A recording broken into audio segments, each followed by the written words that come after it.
नमस्कार साथियों, आज हम प्रकाश टॉपिक की चर्चा करने वाले हैं और आज क्लास में प्रकाश स्टार्ट हुआ है तो कोशिश करेंगे कि जल्द से जल्द आपको जो क्लास में पढ़ाया जाता है, जो समझा दिया जाता है, उसी का डिस्क्रिप्शन आपको 10-15 मिनट की वीडियो के अंदर मिल जाया करेगा। ये कोशिश रहेगी कि निरंतरता बनी रहे।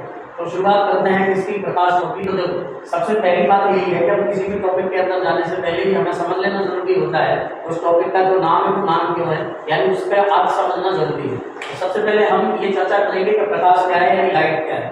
तो देखो, प्रकाश क्या है? प्रकाश एक विकिरण है। प्रकाश क्या है? एक विकिरण है जो हमें दिखाने में क्या करता है, हमारी मदद करता है। जितने भी प्रकाश के स्रोत होते हैं, जैसे कि हम बल्ब देखते हैं, हम ट्यूबलाइट देखें, हम सूर्य देखें, या हम मोमबत्ती को भी जलाएं, या हम दिए को भी जलाएं, तो जितने भी प्रकाशिक स्रोत होते हैं वो सारे के सारे प्रकाशिक स्रोत एक विकिरण निकालते हैं। क्या निकालते हैं?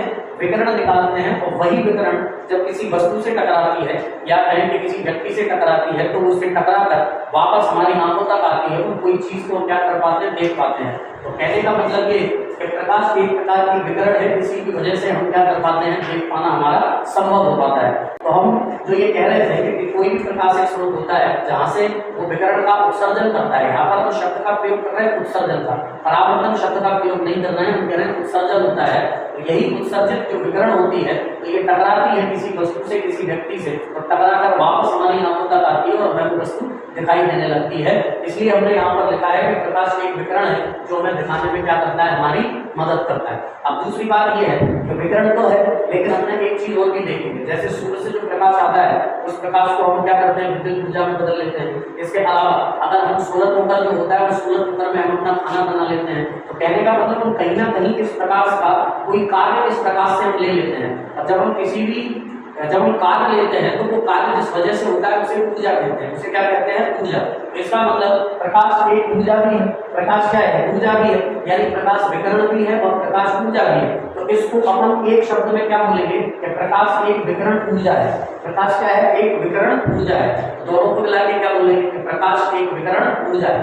अब देखो, विकिरण क्या है? अब कोई पूछे कभी विकिरण क्या होता है या विकिरण ऊर्जा क्या होती है, तो बिना किसी माध्यम के जब ऊष्मा या ऊर्जा का संचरण होता है तो उसे हम विकिरण कहते हैं। मतलब ये कि बिना किसी मीडियम के या कहें बिना किसी माध्यम के अगर ऊर्जा एक स्थान से दूसरे स्थान पर स्थानांतरित होती है, जिस माध्यम से या जिस तरीके से, वो तरीका विकिरण कहलाता है। वो तरीका क्या कहलाता है? विकिरण कहलाता है। जैसे आपको हम कांच के, अगर हम खुद को एक एयरटाइट कमरे में बंद कर ले, चारों तरफ कांच है, और अगर बाहर से खड़े होकर कोई अगर हमें आवाज लगाएगा तो वो आवाज हमें सुनाई नहीं देगी। लेकिन बाहर खड़े होकर अगर वो टॉर्च लगाएगा तो वो टॉर्च का प्रकाश हमारे उस कमरे के अंदर तक आ जाएगा, जिसको हमने चारों तरफ से उसको कांच से पैक कर लिया है। इसका मतलब ये है कि ध्वनि को आने के लिए माध्यम चाहिए था, तो वो बाहर खड़े होकर आवाज लगा रहा था पर हम सुन नहीं पा रहे थे, लेकिन उसने बाहर एक दीपक भी जलाया तो उसकी रोशनी भीतर तक आ गई। इसका मतलब ये है कि प्रकाश को चलने के लिए माध्यम की जरूरत नहीं होती। और इसमें ऊर्जा का क्या होता है? संचरण भी होता है। तो अगर ऊर्जा का संचरण बिना किसी माध्यम के होता है तो उसको विकिरण कहते हैं, और ऐसी ऊर्जा को विकिरण ऊर्जा कहते हैं। तो कहने का मतलब ये हुआ कि प्रकाश एक प्रकार की विकिरण ऊर्जा है। प्रकाश एक प्रकार की क्या है? तो कहेंगे विकिरण ऊर्जा है। अब देखो, अब विकिरण कौन कौन से हैं? तो एक्सरे ये विकिरण है, गामा ये विकिरण है, पराबैंगनी ये विकिरण है, दृश्य प्रकाश ये विकिरण है, अवरक्त ये विकिरण है, और रेडियो तरंगें ये भी क्या है? विकिरण है। मतलब इनको चलने के लिए भी माध्यम की जरूरत नहीं होती। आपके मोबाइल में नेटवर्क्स आते हैं तो उनके लिए माध्यम की जरूरत नहीं होती, वो आते हैं। वैसे ही आपके रेडियो की फ्रिक्वेंसी है, रेडियो तरंगें हैं, वो भी बिना किसी माध्यम के क्या करती है? संचरण करती हैं। तो ये हम टाइम ले सकते हैं, विकिरण के उदाहरणों में ले सकते हैं। अब देखो, दूसरी बात है क्या? दूसरी बात है प्रकाश का सिद्धांत, मतलब प्रकाश की उत्पत्ति के सिद्धांत क्या है। तो देखो, प्रकाश की उत्पत्ति का ये 4 सिद्धांत दिए हैं। एक कण का सिद्धांत है जिसको क्रपस्कुलर थ्योरी कहते हैं, ये तरंग सिद्धांत है, ये विद्युत चुंबकीय सिद्धांत है, और ये क्वांटम सिद्धांत है। कहने का मतलब ये कि ये 4 ऐसे सिद्धांत हैं जो प्रकाश की उत्पत्ति के बारे में बताते हैं। यहाँ पर हमने सबसे पहले लिखा है क्या? कणिका सिद्धांत। क्या लिखा है? कणिका सिद्धांत। इस कणिका सिद्धांत के अंदर देखें तो सबसे पहले अगर ये पूछा जाए कि प्रकाश का ऐसा पहला कौन सा सिद्धांत था जिसने प्रकाश की वैज्ञानिक तरीके से क्या व्याख्या की, या प्रकाश का पहला वैज्ञानिक सिद्धांत कौन सा था, तो उस सिद्धांत का कौन सा? कणिका सिद्धांत। और इसको कहा जाता है क्रपस्कुलर थ्योरी। और ये क्रपस्कुलर थ्योरी किसने दी? न्यूटन ने दी। और ये न्यूटन ने कब दी? तो न्यूटन ने 1676 में क्या दी? इसकी थ्योरी दी। किसकी? तो कहेंगे कणिका सिद्धांत की। तो कणिका सिद्धांत को प्रकाश की उत्पत्ति का पहला वैज्ञानिक क्या माना जाता है? सिद्धांत माना जाता है। दूसरा सिद्धांत है आपका कौन सा? तरंग सिद्धांत। तरंग सिद्धांत किसके जस्ट 2 वर्ष बाद क्राइस्ट आइगर ने दिया था। ये हॉलैंड का रहने वाला था, या डच वैज्ञानिक था। 1678 में तरंग सिद्धांत का प्रतिपादन किया किसने? क्राइस्ट आइगन ने। इसके बाद विद्युत चुंबकीय क्या दिया? प्रभाव दिया। और ये विद्युत चुंबकीय जो सिद्धांत है ये किसने दिया? मैक्सवेल ने दिया। ये सिद्धांत किसने दिया? मैक्सवेल ने। और कब दिया? 1865 में। इसके बाद आता है क्वांटम सिद्धांत। किसी क्वांटम सिद्धांत को आइंस्टीन का फोटोन सिद्धांत भी कहते हैं। ये क्वांटम सिद्धांत 1900 में मैक्स प्लांक के द्वारा दिया गया। तो क्वांटम सिद्धांत को आइंस्टीन का फोटोन सिद्धांत भी कहते हैं, लेकिन ये दिया किसने था? मैक्स प्लांक ने सिद्धांत दिया। तो आपको अभी याद क्या रखना है कि प्रकाश एक प्रकार की विकिरण ऊर्जा है, क्योंकि प्रकाश के गमन के लिए माध्यम की जरूरत नहीं होती। और विकिरण की परिभाषा भी यही है कि जिसको गमन के लिए जिसमें ऊर्जा का स्थानांतरण बिना किसी माध्यम के हो उसको विकिरण कहेंगे। तो प्रकाश एक विकिरण ऊर्जा है। प्रकाश की जो उत्पत्ति के सिद्धांत हैं उन सिद्धांतों में के प्रमुख 4 सिद्धांत हैं। और इन सिद्धांतों में जो पहला सिद्धांत है वो पहला सिद्धांत है कणिका सिद्धांत, जो किसने दिया? न्यूटन ने दिया। अब आपने प्रकाश के कई फेनोमेना पढ़े होंगे, जिसमें आपने प्रकाश का रिफ्लेक्शन पढ़ा है, पोलराइजेशन पढ़ा है, रिफ्लेक्शन पढ़ा है, पढ़ा होगा कि नहीं पढ़ा होगा। इसके अलावा आपने जितने भी प्रकाश के फेनोमेना पढ़े हैं या जितने भी प्रकाश की घटनाएं हमने पढ़ी है, वो सारी की सारी जो घटनाएं हैं उनके पीछे कोई ना कोई सिद्धांत काम करता है। तो इस सिद्धांत के आधार पर, यानी जो कणिका सिद्धांत है, ये सिद्धांत न्यूटन का क्या कहता है? तो न्यूटन ने जो सिद्धांत दिया कणिका सिद्धांत को ये मानता है, न्यूटन का मानना ये है कि जितने भी प्रकाशिक स्रोत होते हैं, यानी जितने भी सोर्स ऑफ लाइट है, एक सारे के सारे सोर्सेज से जो प्रकाश निकलता है ये बहुत ही छोटे, बहुत ही हल्के और प्रत्यास्थ और इसके साथ साथ द्रव्यमानहीन कण निकलते हैं, छोटे छोटे, और ये सरल रेखा में क्या करते हैं? गमन करते हैं। कहने का मतलब ये कि जितने भी सोर्स हैं लाइट के, उनसे जो कण निकलते हैं ये द्रव्यमानहीन होते हैं। इसका ध्यान देने वाली बात क्या है? कणिका सिद्धांत ये कहता है कि जो कण निकलते हैं ये कणों के पास मास नहीं होता, द्रव्यमान नहीं होता, ये द्रव्यमानहीन होते हैं, ये प्रत्यास्थ होते हैं, ये छोटे होते हैं और ये सीधी रेखा में क्या करते हैं? गमन करते हैं। जो कणिका सिद्धांत मानता है। दूसरी बात, कणिका सिद्धांत ये भी मानता है कि जब ये कण किसी वस्तु से टकराते हैं और टकराने के बाद जब परावर्तित होकर हमारी आंख तक आते हैं तब हमें कोई वस्तु दिखाई देती है। ये कौन सा सिद्धांत कहता है? कणिका सिद्धांत कहता है। तीसरी बात, न्यूटन का कणिका सिद्धांत ये भी कहता है कि जो प्रकाश है, ये प्रकाश की जो गति है, ये गति सरल माध्यम में ज्यादा होती है, विरल माध्यम में कम होती है। ऐसा कौन कहता है? कणिका सिद्धांत कहता है। और किसका है कणिका सिद्धांत? तो ये सिद्धांत है न्यूटन का, जो कहता है प्रकाश की गति सरल माध्यम में ज्यादा होती है, विरल माध्यम की अपेक्षा। तो ये कणिका सिद्धांत की कुछ बातें हैं। अब सवाल होता है कि कणिका सिद्धांत से हम कौन कौन से लाइट के फेनोमेना को जान सकते हैं? तो जो कणिका सिद्धांत है इसके आधार पर हम किन बातों को जान सकते हैं? प्रकाश का अपवर्तन समझ सकते हैं। प्रकाश के अपवर्तन की अगर हमें व्याख्या करना है तो हम कणिका सिद्धांत का सहारा लेंगे। अगर हमें प्रकाश के परावर्तन की व्याख्या करना है तो भी हम कणिका सिद्धांत का क्या लेंगे? सहारा लेंगे। इसके अलावा अगर हमें प्रकाश सरल रेखा में, यानी जो स्ट्रेट लाइन मोशन प्रकाश का है, उसको भी अगर हमें उस पर भी व्याख्या करना है तो हम कणिका सिद्धांत का क्या लेंगे? सहारा लेंगे। और प्रकाश 7 रंगों से मिलकर बना है, ये भी कणिका सिद्धांत के अंदर हमने बनाया। ठीक है, तो सवाल ये पूछा जा सकता है कि कौन से सिद्धांत के द्वारा हम अपवर्तन, परावर्तन, प्रकाश की सरल रेखा में गमन और 7 रंगों से प्रकाश बना है, किस सिद्धांत के अनुसार उसकी व्याख्या होती है? तो बताना है। कणिका सिद्धांत के आधार पर क्या करते हैं? इसकी हम व्याख्या करते हैं। अब जो कणिका सिद्धांत है, ये कणिका सिद्धांत कुछ सिद्धांतों की पुष्टि नहीं कर पाता है, कुछ प्रभावों की पुष्टि नहीं कर पाता है, जैसे कि व्यतिकरण है, जैसे कि भ्रमण है, जैसे कि विवर्तन है और जैसे कि एक प्रकाश तरंग है या क्या है, ये इसने नहीं बताया। तो कहने का मतलब ये कि जब कणिका सिद्धांत इन सारे फेनोमेना को नहीं कर पाया तो उसके बाद एक सिद्धांत और आता है जिसको हम कहते हैं क्राइस्ट आइगन का तरंग सिद्धांत। और तरंग सिद्धांत एक ऐसा सिद्धांत है जो ये मानता है कि प्रकाश कणों के रूप में नहीं चलता है, प्रकाश तरंगों के रूप में चलता है। के रूप में चलता है, तरंग के रूप में चलता है। प्लस इसने ये भी माना कि जो तरंग है, प्रकाश का जो तरंग है वो एक प्रकार की अंतर्गत तरंग है, यानी इसने अभी अनुप्रस्थ नहीं माना है, अभी ये मान के चल रहा है कि प्रकाश कैसी है? अंतर्गत तरंग है। तो प्रकाश को अंतर्गत तरंग माना, किसने माना? तो कहीं तरंग सिद्धांत। अब ये जो तरंग सिद्धांत था, इस तरंग सिद्धांत से 2 बातें निकल के आती है। पहली बात निकल के आती है ईथर के माध्यम की संकल्पना, तो दूसरी निकल के आती है तरंगाग्र की संकल्पना। ये भी पूछा जा सकता है कि प्रकाश में जो तरंगाग्र का कॉन्सेप्ट है ये किसने दिया? तो हम कहेंगे हाइगन ने दिया। और कौन से सिद्धांत में दिया? तरंग सिद्धांत में। अब सवाल क्या है? इस सिद्धांत के अंदर भी इसने माना, जिसने हाइगन है, कि ईथर नाम का कोई एक माध्यम है जिसकी डेंसिटी बहुत कम होती है, बहुत हल्का होता है, जिससे होकर प्रकाश की तरंगें क्या करती है? गमन करती है। तो प्रकाश की तरंगों का गमन ईथर के माध्यम से होता है, ये किस सिद्धांत के अंदर माना गया? तरंग सिद्धांत के अंदर। दूसरा ये माना गया कि तरंगाग्र की संकल्पना यहाँ दी गई, तो ये दो बातें यहाँ पर ध्यान देने वाली है। इसके अंदर ईथर की संकल्पना और तरंगाग्र का कॉन्सेप्ट इसके अंदर है, इसके अंदर तरंग सिद्धांत है। ठीक, अब अगली बात, कण का सिद्धांत केवल अपवर्तन और परावर्तन की व्याख्या कर रहा था, प्रकाश की सरल रेखा में गमन की व्याख्या कर रहा था, और प्रकाश सात रंगों से मिलकर बना है इसकी व्याख्या कर रहा था। लेकिन जब हम तरंग मानकर चलते हैं हाइजेनबर्ग के आधार पर, तो प्रकाश का जो व्यतिकरण है ये तरंग सिद्धांत के आधार पर पुष्टि होती है। प्रकाश का भ्रमण होता है तरंग के आधार पर, तरंग माने की तो पुष्टि होगी, और वही अगर हम विवर्तन की बात करें तो भी तरंग मान कर पुष्टि कर पाएंगे। और अगर हम ये माने कि ये तरंग कैसी है, तो ये अंतर्गत तरंग है, लेकिन किसमें है? किसमें है? हाइजेनबर्ग के सिद्धांत में। ठीक, अभी ये नहीं माना कि ये अनुप्रस्थ है, अभी तो किसने माना है? हाइजेनबर्ग ने माना है कि ये अंतर्गत तरंग है। तो सवाल क्या बनेगा? सवाल बनेगा कि प्रकाश के विवर्तन, प्रकाश के भ्रमण और प्रकाश के व्यतिकरण के लिए अगर हम पुष्टि करना चाहें, उसकी व्याख्या करना चाहें, तो हमें कौन से सिद्धांत को लेना पड़ेगा? तो हम कहेंगे कि हमें तरंग सिद्धांत को फॉलो करना पड़ेगा। किसका? हाइजेनबर्ग। किसका? हाइजेनबर्ग। अब आगे देखो, अगला सिद्धांत है विद्युत चुंबकीय सिद्धांत। ये जो विद्युत चुंबकीय सिद्धांत है ये किसने दिया? मैक्सवेल ने दिया, और मैक्सवेल ने ये सिद्धांत कब दिया? 1865 में। मैक्सवेल द्वारा ये सिद्धांत कब दिया गया? 1865 में। तो 1865 में जो मैक्सवेल ने विद्युत चुंबकीय सिद्धांत दिया, इस सिद्धांत के अंदर ये मान के चलता है कि प्रकाश एक प्रकार की विद्युत चुंबकीय तरंग है, और कैसी तरंग है? अनुप्रस्थ तरंग है। यानी किसने माना? किसने? मैक्सवेल ने। यानी मैक्सवेल का जो विद्युत चुंबकीय क्या है, इलेक्ट्रोमैग्नेटिक जो क्या है सिद्धांत है या थ्योरी है, उसी इलेक्ट्रोमैग्नेटिक थ्योरी के अंदर ये माना गया प्रकाश एक अनुप्रस्थ तरंग है। और ये इसने तरंग सिद्धांत में क्या माना था? अंदर इसने क्या माना? अनुप्रस्थ। तो विद्युत चुंबकीय जो तरंग है वो अनुप्रस्थ है, ऐसा माना किसने? मैक्सवेल ने। और मैक्सवेल ने यहाँ पर एक बात और कही, मैक्सवेल ने कहा कि जब प्रकाश कौन विद्युत, देखो हम जब आपने इलेक्ट्रिक्स पढ़ी होगी तो हमने उसमें पढ़ा है कि जो आवेश होते हैं वो आवेश अगर त्वरित गति से गतिमान होते हैं तो उसके चारों तरफ एक इलेक्ट्रोमैग्नेटिक फील्ड पैदा होता है। यानी ये जो है ये क्या? इलेक्ट्रोमैग्नेटिक फील्ड है। ऊपर अगर विद्युत प्रवाहित हो रही है तो उसके विपरीत डायरेक्शन में लगभग क्या प्रवाहित होगी? चुंबक क्या होगा? चुंबकीय नाम से प्रभाव उत्पन्न होगा।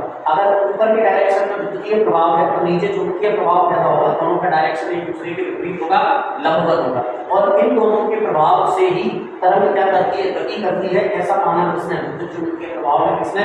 मैक्सवेल ने। तो पूछा जाए कि विद्युत चुंबकीय सिद्धांत प्रकाश का किसने दिया? मैक्सवेल ने दिया।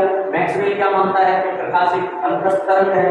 दूसरी बात, मैक्सवेल क्या मानता है कि प्रकाश की तरंग जो गति करती है उसके गति के पीछे का कारण क्या है? तो उसकी गति के पीछे का कारण है कि जब आवेश त्वरित गति से गतिमान होते हैं तो विद्युत और चुंबक दोनों का प्रभाव उत्पन्न करते हैं।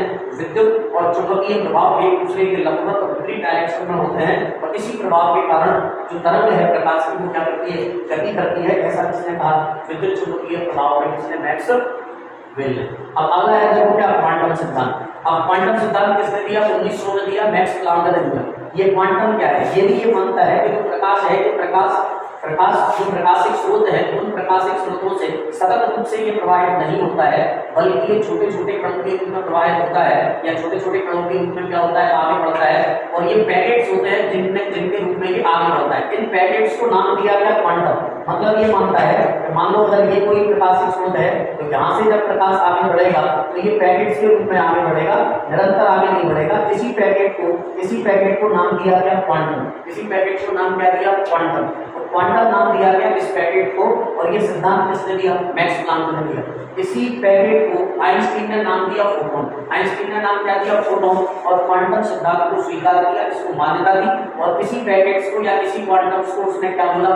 फोटोन बोला। इसीलिए क्वांटम सिद्धांत को आइंस्टीन का फोटोन सिद्धांत भी कहा जाता है। क्या कहा जाता है? फोटोन सिद्धांत। तो पूछा जाता है कि आइंस्टीन का फोटोन सिद्धांत क्या है? कहेंगे कि प्रकाश जहाँ पैकेट्स के रूप में चलता है, कणों के रूप में चलता है, उसी को आइंस्टीन का क्या बोला जाता है? फोटोन सिद्धांत बोला जाता है। अब देखो यहाँ पर अपवर्तन, परावर्तन ये सब सिद्ध हुआ। यहाँ पर व्यतिकरण, भ्रमण, विवर्तन और तरंग की पहली बात संकल्पना यहाँ प्रस्तुत हुई। क्वांटम जो सिद्धांत था, ये क्वांटम सिद्धांत दो चीजों के प्रस्तुतिकरण के लिए मुख्य रूप से बनाया गया था।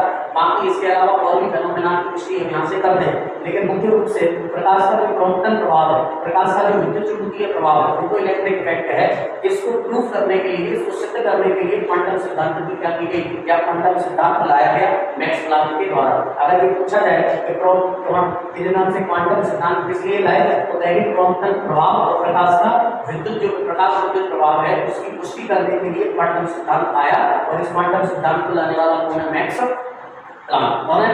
Max Planck. अब देखो प्रकाश का जो फोटो इलेक्ट्रिक इफेक्ट है या बोले कि प्रकाश विद्युत जो प्रभाव है, इसको दिया था किसने? आइंस्टीन ने। तो ये किसने खोजा था? आइंस्टीन ने। तो आइंस्टीन को पूछा जाए और पूछा जाता है पेपर में प्रश्न ये कि किसके सिद्धांत को या मतलब यह पूछा जाता है कि आइंस्टीन की महान खोज कौन सी है? तो आइंस्टीन की महान खोज तो है सापेक्षता का सिद्धांत, लेकिन आइंस्टीन को जिसके लिए नोबेल मिला, नोबेल पुरस्कार मिला वो है प्रकाश विद्युत प्रभाव या फिर फोटो इलेक्ट्रिक इफेक्ट। तो पूछा जाता है कि फोटो इलेक्ट्रिक इफेक्ट किसने खोजा? तो फोटो इलेक्ट्रिक इफेक्ट खोजने वाले कौन है? आइंस्टीन है। यही के लिए आइंस्टीन के लिए फोटो इलेक्ट्रिक इफेक्ट के लिए क्या मिला? नोबेल पुरस्कार मिला। तो ये चार क्या है? प्रमुख सिद्धांत हैं इसके प्रकाश की उत्पत्ति के। फिर एक बार दोहराया जाते हैं, कणिका सिद्धांत है, तरंग सिद्धांत है, विद्युत सिद्धांत है, क्वांटम सिद्धांत है। ये सिद्धांत न्यूटन ने दिया है। इससे हम अपवर्तन की परावर्तन की घटना का क्या कर सकते हैं? व्याख्या कर सकते हैं। तरंग सिद्धांत दिया क्लाइस्ट हाइगन ने और इसके आधार पर हम व्यक्तिकरण भ्रमण विवर्तन की क्या कर सकते हैं? पुष्टि कर सकते हैं। ये विद्युत चुंबकीय प्रभाव है जो तरंग मानकर चलता है और ये मानता है कि प्रकाश एक प्रकार की अनुप्रस्थ तरंग है, जबकि हाइगन ने माना था कि ये कैसी है? तो ये अनुदैर्ध्य तरंग है। और ये मानता है कि प्रकाश का जो तरंगें हैं वो विद्युत और चुंबकीय प्रभाव के कारण क्या होती हैं? आगे बढ़ती हैं, भ्रमण करती हैं। ऐसा कौन मानता है? Max well. और क्वांटम जो सिद्धांत है ये मैक्स प्लैंक के द्वारा दिया गया है और इसी मैक्स प्लैंक के सिद्धांत को क्वांटम से नाम दिया है आइंस्टीन ने फोटॉन। इस आधार पर इसे आइंस्टीन का फोटॉन सिद्धांत दिया है। यहाँ तक बात क्लियर? अब देखो, अब आप पूरे चारों सिद्धांतों को देखोगे तो एक तो ये सिद्धांत है जो कण मान रहा है और एक ये सिद्धांत है जो क्या मान रहा है? कण मान रहा है। यानी ये दोनों क्या मान रहे हैं? कण मान के चल रहे हैं। वहीं पर अगर हम इसको देखें और अगर हम इसको देखें तो ये दोनों तरंग मानकर चल रहे हैं। मतलब प्रकाश कण भी है ये दो आधार पर और प्रकाश तरंग भी है इन दोनों के आधार पर। यानी न्यूटन, आइंस्टीन और मैक्स प्लैंक इनके आधार पर प्रकाश कणों के रूप में गमन कर रहा है। वहीं पर अगर हम हाइगन देखें और मैक्सवेल देखें तो इनके आधार पर प्रकाश तरंग के रूप में क्या कर रहा है? गति कर रहा है। इसका मतलब प्रकाश तरंग के रूप में भी चलता है और कणों के रूप में भी चलता है। इसी फेनोमेना को प्रकाश को बोला जाता है ड्यूअल नेचर। क्या बोला जाता है? Dual nature. तो देखो ये लिखा है द्वैध प्रकृति, इसी को कहा जाता है प्रकाश की दोहरी प्रकृति। तो प्रकाश तरंग के रूप में भी है और प्रकाश कण के रूप में भी, तो दोनों रूपों में प्रकाश चलता है। इसी को हम प्रकाश की क्या बोलते हैं? ड्यूअल नेचर कहते हैं। अब जो न्यूटन है, न्यूटन का जो कणिका सिद्धांत है, इस कणिका सिद्धांत के आधार पर निकलती है क्या? Ray optics. और जो हाइजन का सिद्धांत है इसके हिसाब से निकलती है वेव ऑप्टिक्स। कहने का मतलब ये कि मूल शाखा का नाम है ऑप्टिक्स, ऑप्टिक्स या प्रकाशिकी। इसी ऑप्टिक्स या प्रकाशिकी के अंदर हम प्रकाश की उत्पत्ति, प्रकाश के प्रभावों का अध्ययन करते हैं। हम जिस शाखा के अंदर उसे हम ऑप्टिक्स कहते हैं। क्या कहते हैं? ऑप्टिक्स। कहने का मतलब ये कि प्रकाश की उत्पत्ति, प्रकाश के प्रभाव, प्रकाश के संबंधों का अध्ययन जिसके अंदर किया जाता है शाखा के अंदर, उसे हम प्रकाशिकी ऑप्टिक्स कहते हैं। इस ऑप्टिक्स की दो शाखाएं बनती हैं। एक शाखा को हम किरण प्रकाश की या फिर रे ऑप्टिक्स कहते हैं और एक शाखा को हम तरंग प्रकाश की या फिर वेव ऑप्टिक्स कहते हैं। ये जो किरण प्रकाश की या रे ऑप्टिक्स है, ये रे ऑप्टिक्स के सिद्धांत को फॉलो करती है, कणिका सिद्धांत को। और जो वेव ऑप्टिक्स है या तरंग प्रकाश की है, ये काय को फॉलो करती है? तो कहेंगे तरंग सिद्धांत। कहने का मतलब मेरा ये है, अगर प्रश्न ये पूछा जाए कि रे ऑप्टिक्स का मूल आधार क्या है, तो कहेंगे न्यूटन का कणिका सिद्धांत। और अगर पूछा जाए कि वेव ऑप्टिक्स का मूल सिद्धांत या मूल आधार क्या है, तो कहेंगे हाइगन का तरंग सिद्धांत। तो कहने का मतलब ये कि प्रकाश की दो शाखाएं हो जाती हैं, एक रे ऑप्टिक्स हो जाती है और एक क्या हो जाती है? वेव ऑप्टिक्स हो जाती है। और ये दोनों की दोनों ऑप्टिक्स की शाखाएं हैं जिसमें हम कण मानकर अध्ययन करेंगे तो हम पढ़ेंगे क्या?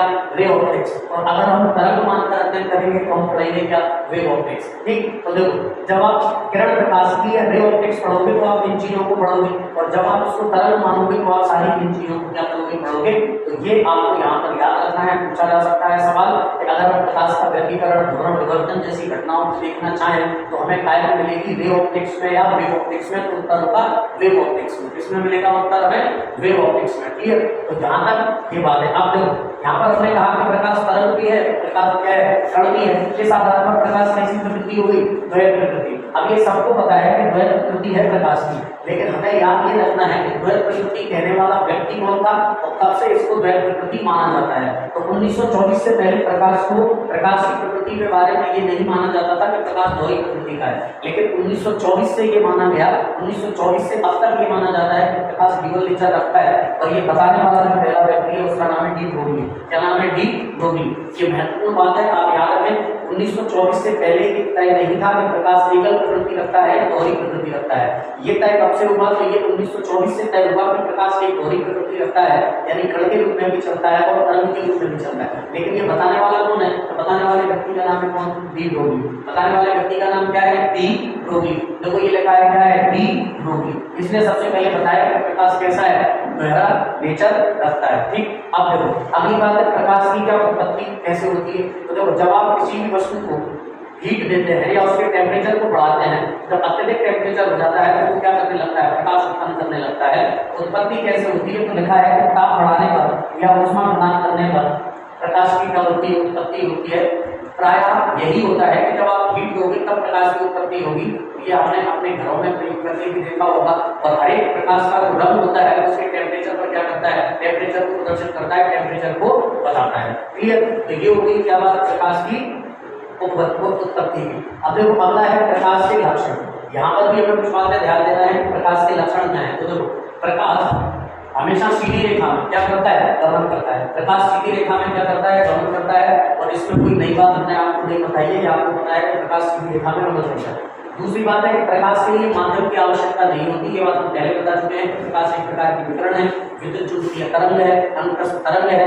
ठीक है, और इसके लिए या फिर कहें कि आयान्त्रिक तरंग है, इसके गमन के लिए माध्यम की जरूरत नहीं होती। तो नीचे लिखा है कि गति माध्यम की प्रकृति पर निर्भर करती है। इन दोनों में अगर आप कंफ्यूज हो तो बात को समझो जरा। ऐसे माध्यम ना हो कोई फर्क नहीं पड़ता, लेकिन अगर माध्यम है तो माध्यम कैसा हो जिसमें प्रकाश क्या करे? गति कर सके, गमन कर सके। तो माध्यम की प्रकृति जैसी होगी वैसे उसमें क्या होगी? प्रकाश की गति होगी। अब देखो माध्यम अगर ध्वनि की बात करते तो ध्वनि की सबसे ज्यादा चाल होती है ठोस में, फिर द्रव में, फिर गैस में, फिर निर्वात में। लेकिन ध्वनि के जस्ट विपरीत है प्रकाश की चाल। क्या सबसे ज्यादा होती है? निर्वात में, इसके बाद गैस में, इसके बाद द्रव में और इसके बाद ठोस में। यानी प्रकाश की सर्वाधिक चाल किसमें है? निर्वात में। अब हम देखते हैं कि निर्वात में कितनी है? 3 लाख किलोमीटर प्रति सेकंड की रफ्तार से क्या चलता है? प्रकाश चलता है। यानी आपके पलक झपकाते से ही प्रकाश लगभग 3 लाख किलोमीटर दूरी क्या कर चुका होता है? तय कर चुका होता है। या इसी को हम कहते हैं 3 × 10⁸ मीटर प्रति सेकंड। तो 3 × 10⁸ मीटर प्रति सेकंड निर्वात में चाल है प्रकाश की। गैस में देखें तो 2.97 × 10⁸ क्या है? चाल है प्रकाश की किसमें? गैस में। वहीं अगर द्रव की बात करें तो 2.25 × 10⁸ क्या है? चाल है मीटर प्रति सेकंड है किसकी? प्रकाश की। यही अगर हम तापमान में देखें तो 2.4 × 10⁸ मीटर प्रति सेकंड चाल है प्रकाश की। वही अगर कांच में देखें तो 2 × 10⁸ चाल है प्रकाश की। वही अगर नायलॉन में देखें तो 1.96 × 10⁸ और रॉक सॉल्ट में देखें तो भी कितनी है? 1.96 × 10⁸। तो ये चाल है प्रकाश की। अलग अलग माध्यमों में पेपर में प्रश्न पूछे जाते हैं। आप पूरे का स्क्रीनशॉट एक बार ले लेना, रिवीजन के लिए बहुत काम करेगा। ये पहला लेक्चर है प्रकाश का, पहली क्लास है प्रकाश की। ठीक, अगला देखो। अब यहाँ से कुछ मिसलेनियस पार्ट निकलते हैं। क्या ये तो सबको पता है कि प्रकाश की चाल इतनी होती है। अब इसमें ये पूछा जाए कि ये बताओ कि प्रकाश की चाल को सबसे पहले किसने मापा था? तो सबको याद है रोमन ने मापा था। लेकिन रोमन से पहले भी गैलीलियो ने मापा था। लेकिन गैलीलियो का जो प्रकाश जो कह सकते हैं प्रयास रहा असफल रहा। तो हमने यहाँ पर लिखा है कि पहला प्रयास सबसे पहले किसने किया? गैलीलियो ने किया। लेकिन सफल प्रयास किसने किया? रोमन ने किया। सफल प्रयास किसने किया? रोमन ने किया। इन लोगों ने केवल प्रयास की गति को मापा है, प्रकाश की गति को मापा है। लेकिन प्रकाश की गति क्या है? 3 लाख किलोमीटर प्रति सेकंड की एक्यूरेट बताने वाला जो व्यक्ति है उसका नाम है एडवर्ड मिसेल्सन। एडवर्ड मिसेल्सन ने ये स्पष्ट रूप से बताया कि प्रकाश की जो गति है वो 3 लाख किलोमीटर प्रति सेकंड है। तो ये तीनों प्रश्न अलग अलग तरीके से पूछे जा सकते हैं। रोमन का प्रयास सफलतम था, गैलीलियो का प्रयास असफल था। इन दोनों ने केवल प्रयास की गति को मापा था। लेकिन प्रकाश 3 लाख किलोमीटर प्रति सेकंड की रफ्तार से चलता है। ये बताने वाले व्यक्ति का नाम क्या है? एडवर्ड मिसेल्सन। तो एडवर्ड मिसेल्सन ने सबसे पहले ये बताया कि प्रकाश 3 लाख किलोमीटर प्रति सेकंड की रफ्तार से चलता है। तो ये इसकी क्या है? प्रकाश के प्रमुख लक्षण है। और देखो सूर्य का जो प्रकाश है पृथ्वी तक आने में, सूर्य का प्रकाश पृथ्वी तक आने में 8 मिनट 18 सेकंड या फिर लगभग 500 सेकंड का क्या लेता है? समय लेता है। यानी 500 सेकंड में सूर्य का प्रकाश पृथ्वी तक आ जाता है। आज हमने केवल ये देखा है कि प्रकाश क्या है, प्रकाश के बारे में परिचय दिया, प्रकाश की उत्पत्ति के सिद्धांत कौन कौन से हैं और यहाँ से कैसे कैसे क्वेश्चंस बन सकते हैं। इसके लिए आप 1-2 बार जब सुनोगे इनको नोट डाउन कर लेना, इसका फोटो स्क्रीनशॉट ले लेना, चीजें यहाँ से सवाल पेपर में पूछे जाते हैं, ये टॉपिक छोड़ दिया जाता है, समझाने वाला सीधा परावर्तन अनावर्तन से उठा लिया जाता है, लेकिन ऐसा नहीं है, यहाँ से भी सवाल आते हैं, कोई ना कोई लेवल पे यहाँ से प्रश्न पूछ लिए जाते हैं। और मिलेंगे नेक्स्ट वीडियो में।